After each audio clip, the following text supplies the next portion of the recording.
पत्नीच्या गरोदरपणात पतीने स्वतःवर कसा संयम ठेवला पाहिजे। जुन्या काळात पत्नी गरोदर झाल्यावर तिला माहेरी पाठवले जायचे, तिचे बाळात पण माहेरीच व्हायचे। ही प्रथा यासाठी होती की नवीन लग्न झालेला तिचा पती गरोदरपणात सुद्धा तिच्यासोबत शारीरिक संबंध केल्याशिवाय राहणार नाही, त्यामुळे तिचा गर्भपात होऊ शकतो। तसेच पत्नीच्या पाळीच्या दिवसामध्ये पती तिच्याजवळ झोपत सुद्धा नव्हता, त्याला झोपू दिले जात नव्हते। ही प्रथा यासाठी होती की पाळीच्या काळात पतीने पत्नीसोबत शारीरिक संबंध करू नये म्हणून। आता काळ आणि माणसे पण खूप बदलागतीकडे निघालेली आहे।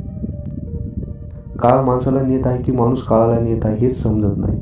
आजच्या काळात तर बायकोच्या गरोदरपणात सुद्धा कशा प्रकारे शारीरिक संबंध करावेत याचे मार्गदर्शन केले जात आहे, त्याची आसने सांगितली जात आहे, जेणेकरून गरोदरपणात सुद्धा शारीरिक संबंध करून आनंद मिळालाच पाहिजे आणि शारीरिक संबंधामध्ये खंड किंवा वैंतव्य आला नाही पाहिजे। गरोदरपणाचे 16 राव पत्नीला तर दर महिन्याला पाळी येते, त्या पाळीत सुद्धा शारीरिक संबंध ठेवले तर चालेल काय, असे प्रश्न विचारणारे आधुनिक कामपिचासू पुरुष सुद्धा आहेत। आणि या प्रश्नाला चालेल त्याचा काहीच वाईट परिणाम होत नाही, उलट पाळीमध्ये शारीरिक संबंध केला तर गरोदर राहण्याची भीती नसते, अशी उत्तरे देणारे आधुनिक सेक्सॉलॉजिस्ट डॉक्टर सुद्धा पाहिलेले आहेत। शारीरिक संबंध जास्तीत जास्त वेळ कसा करता येईल, त्याची वेळ कशी वाढेल याबद्दल गोळ्या औषधे आज जगात सर्वात जास्त विकली जात आहे आणि जास्तीत जास्त वेळ शारीरिक संबंध कसे ठेवायचे हे सांगणारे डॉक्टर खोऱ्याने पैसे गोळा करत आहे। हस्तमैथून करण्याचा काहीच दुष्परिणाम होत नाही, मुखमैथून, गुदमैथून आणि गे संबंध करण्यास काहीच वाईट नाही, याचा कोणताच दुष्परिणाम होत नाही, असे आजचे आधुनिक सेक्सॉलॉजिस्ट डॉक्टर सांगत आहे। पण याचे खूप मोठे शारीरिक व मानसिक दुष्परिणाम भारतीय पुरुष व स्त्रियांवर हळूहळू होत आहेत। केवळ त्यांच्यावरच होत नाही तर त्यांच्यापासून जन्माला आलेल्या मुलावर सुद्धा होत आहे। जे डॉक्टर लोक एलोपॅथिक गोळ्या व औषधाचे हळूहळू साईड इफेक्ट दुष्परिणाम होतात ते सांगत नाही, तेच डॉक्टर असे सांगत आहे की भरपूर प्रमाणात शारीरिक संबंध करा, अगदी पाळीच्या दिवसात पण करा, हस्तमैथून, मुखमैथून, गुदमैथून करा, गे संबंध करा, याचा कोणता दुष्परिणाम होणार नाही। हे डॉक्टर तुम्हाला असे का सांगतात, तर त्यांचा धंदा त्याशिवाय कसा चालेल। तुम्ही जर आजारी पडलात नाही तर मग डॉक्टरकडे जाल काय। ज्या तरुण पिढीला शारीरिक संबंध कशासाठी करायचे असतात, किती वेळ करायचे असतात, शारीरिक संबंधामध्ये स्वतःवर संयम कधी ठेवायचा असतो हे समजत नाही, त्या तरुण पिढीच्या पोटी जन्माला येणारी मुले कशी असतील। अरे बाबांनो, तुम्हाला जर दर महिन्यातून 4-5 दिवस दम निघत नसेल, स्वतःवर संयम ठेवता येत नसेल, तर मग पत्नी जर काही कामानिमित्त 3-4 महिने तुमच्यापासून लांब गेली तर त्या काळात तेवढा वेळ तुम्ही मोठा पराक्रम करून ठेवणार।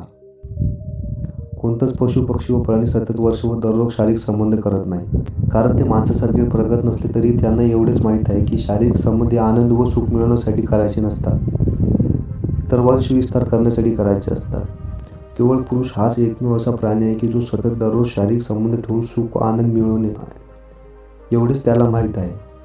पाळीमध्ये शारीरिक संबंध करायचे नसतात कारण त्याची शारीरिक व मानसिक कारणे आहेत, त्या कारणांमुळे त्याचे दुष्परिणाम तुमच्या पत्नीच्या शारीरिक व मानसिक अवस्थेवर होऊ शकतो, ती आजारी पडू शकते, तसेच या संबंधातून अनेक सूक्ष्म जीवाणू, विषाणू पुरुषांच्या शरीरात जाऊ शकतात। गरोदरपणात शारीरिक संबंध करायचे नसतात कारण तुम्ही बाप बनणार असता, तुमच्या घरात एक नवीन जीवाचे आगमन होणार असते, तो जीव आईच्या पोटात असताना तुम्ही जर शारीरिक संबंध ठेवले तर अभिमन्यूसारखे तो पण आईच्या पोटातून हे शिकून येणार नाही काय। तसेच गरोदर पत्नीला त्याचा शारीरिक व मानसिक त्रास होऊ शकतो। गरोदरपणाच्या काळात पत्नी मानसिक दृष्टीने शारीरिक संबंध ठेवण्यास इच्छुक नसते, तर केवळ पती नाराज व्हायला नको म्हणून ती सहभाग घेते। पत्नी असताना हस्तमैथून करायचे नसते, जास्त प्रमाणात हस्तमैथून केले तर त्याचा तुमच्या शरीर व मानसिकतेवर दुष्परिणाम होतोच। मुखमैथून व गुदमैथून करायचे नसते कारण त्यामुळे अनेक विषाणू, जीवाणू शरीरात जातात।